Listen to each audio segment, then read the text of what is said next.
We're putting 6 different one-speeds head-to-head to find out which flies the furthest, which is the straightest, and much more. But first, what's the deal with one-speeds anyways? Hey everyone, it's Greg from Six Sided Discs, and this is Flight Numbers Don't Matter. Why don't flight numbers matter? Well, see any of these up here as an example. One-speed discs have exploded in popularity in recent years. From the Berg Gang, to the Polecat World Championships, to the phenomenon of the MVP glitch. One-speeds are everywhere. But one-speeds are not a new thing. The Innova Polecat was approved by the PDGA way back in 1994. Even the Berg is already 8 years old, approved way back in 2015, long before the COVID boom. But in recent years, the one-speeds have been having a little boom of their own. The recent success of the Glitch and the Berg has other manufacturers taking notice. Most notably, Lone Star Discs have released the Armadillo and Superdillo, a pair of thumb-tracked one-speed putters. But I only use the word putter because that's what the manufacturer puts on it. The majority of people that I know use one-speeds for utility shots as well as approaches.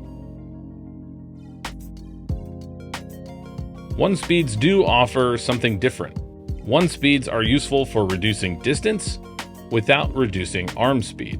They typically don't travel as far as other discs. They also reduce the risk of going deep of a basket when there's danger behind. Even though there's 6 different one-speed discs available to us for testing, they could not be more different. The Innova Polecat has a narrow, deep rim, more like a frisbee than a disc golf disc, and it is rated at 1300. The Sonic, also from Innova, looks and feels like a frisbee you might pick up at the grocery store to take to the beach, rated much more understable at 12-40. The Castoplast Berg at 1102 is radically different to both the Polecat and Sonic, with a smooth, ergonomic rim that has a completely different feel in the hand to the Polecat or Sonic. The Armadillo is somewhere between a Polecat and a Berg, with a slightly thicker, rounded rim than the Polecat, along with a sharp thumb track. It's rated at 1201. Lone Star also makes a superclass version of the Armadillo called the Superdillo. At a whopping 23.6 centimeter diameter and a max weight of 195 grams, compared to the standard Armadillo, there is a pretty significant difference.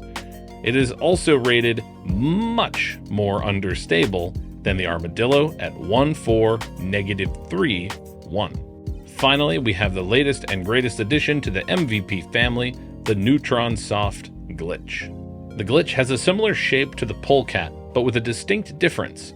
It is extremely lightweight by comparison. The Glitch is only available between 143 and 154 grams from stock runs. It was designed as a hybrid toss and catch disc and has quickly become a bestseller. With flight numbers of 1700, it has caught the eye of more than a few players since its release. Pardon everyone for the brief interruption, but there's something exciting I want to tell you about. If you've been enjoying our series, Flight Numbers Don't Matter, consider supporting us by picking up some of our Flight Numbers Don't Matter custom stamps. We have a bunch of different discs, including Helio Sirius Scorpius from Millennium, Quantum JLS, Helio Sirius Quasars, Quantum Omega 4s, Helio Sirius Dracos, Quantum Metal Flake Astra, and finally, Helio Sirius Falcons. We're super excited for these custom stamps. They turned out great and really excited that we were able to get some cool Halo stuff from Millennium. You can find all of these right now on sixsideddiscs.com or at the link in the description below. Now, back to the video. Our plan today is simple. Figure out which one speed is best at what. We're going to throw all 6 discs and see how accurate their flight numbers are. Based on that, we should also be able to tell which one is the most overstable, which one is the straightest, and which one is the most understable. And finally, we'll figure out which one flies the furthest. Up first, we have the Polecat. At 1300, it flies just about true to the numbers. Just a little bit of glide before a very faint finish. The Polecat is definitely an early contender for straightest one-speed. Lining up against the Polecat is the Glitch. The Glitch shares the same 0-0 turn and fade of the Polecat, but is rated for more than twice the glide. Max gets the Glitch out on a slightly different line to the Polecat, but it holds super straight before a slight drift to the right. How true that is to the flight numbers depends a lot on what you think you should get from a 0-0 disc, but most people would say just a little hint of left or right movement is okay. Next, the Sonic at 1-2 -40, and it's safe to say that -4 is just about right. Once the Sonic turned over, it was never coming back. Let's find out if the Sonic is the most understable by throwing the Superdillo next. The Superdillo with flight numbers of 1-4, -31 is slightly more stable by the numbers, but as you can see by flight, it is at least equally understable, if not more so. Now for the Superdillo's baby cousin, the Armadillo. The Armadillo is closest in flight numbers to the Berg, 1201 compared to 1102. So let's see how similar they are. First, the Armadillo doesn't get much glide or distance, but it does have a little bit forward pushing fade, definitely slightly overstable. And now let's see the Berg, and I think it's safe to say that this is the only one of these 6 discs that actually got fade. So before we draw our overall conclusions, I do want to say I'm really surprised by how well all 6 of these seem to line up with their flight numbers. If it says they're straight, they're pretty straight. If it says they're slightly overstable, they are. And if it says they're pretty understable, they're pretty understable. So I think for today's video, flight numbers do matter. Before we dwell too much on that contradictory statement, let's talk about which ones were most overstable, understable, and straight. Which one was the most understable? Well, watching them side by side, the Superdillo and the Sonic are both really understable, but the Superdillo is so fast to turn almost immediately out of the hand, while the Halo Sonic takes just a little longer to get there. We're going to have to say the Superdillo is the most understable one-speed, but only by the finest of margins. And which one is the most overstable? Well, this is a little more obvious. Watching side by side, the Berg is clearly much more overstable than the Armadillo. And now for the tricky one. Which one was the straightest? And to find out, let's watch these side by side and then draw a straight line along the flight path. Both the Polecat and Glitch flew pretty true to their flight numbers. The Glitch definitely flew further, but both were really straight, and based on these flights and on this line, the Polecat got ever so slightly less turn and fade than the Glitch. The Glitch got just ever so slightly less turn and fade than the Polecat. So we're saying the Innova Halo Polecat is the straightest one-speed we tested. So we're saying the MVP Neutron Soft Glitch is the straightest one-speed we tested. Duck season. Rabbit season. Duck season. Rabbit season. I think what we're saying is they're both really straight. It's really a toss-up as to whether the Polecat or the Glitch is straighter than the other.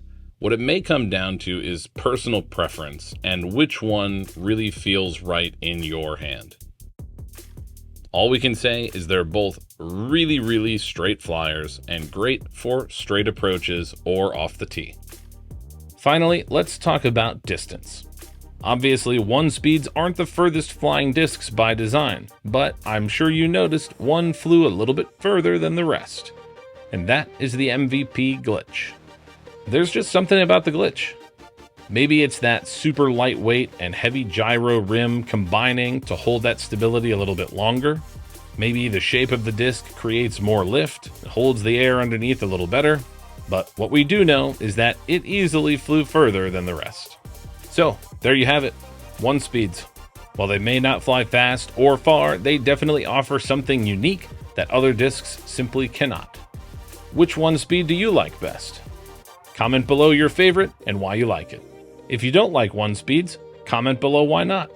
And if you're looking for your next one speed, you can find it at sixsideddiscs.com or at the link in our video description. For Six Sided Discs, I'm Greg. We'll see you in the next one. If you like this content and want to see more, please consider liking the video, subscribing to our channel, or supporting us on Patreon.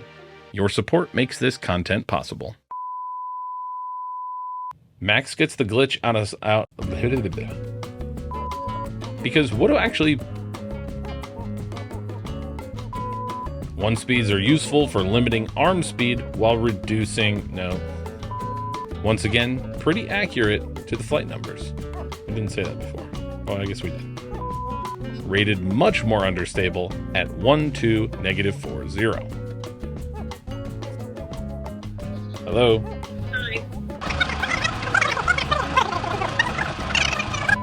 And they went with Eli over to get in the pool, and now they're in the pool. I have to delete all this footage because I'm recording this conversation now. No, she didn't give me a weird face until I handed her back to her mom.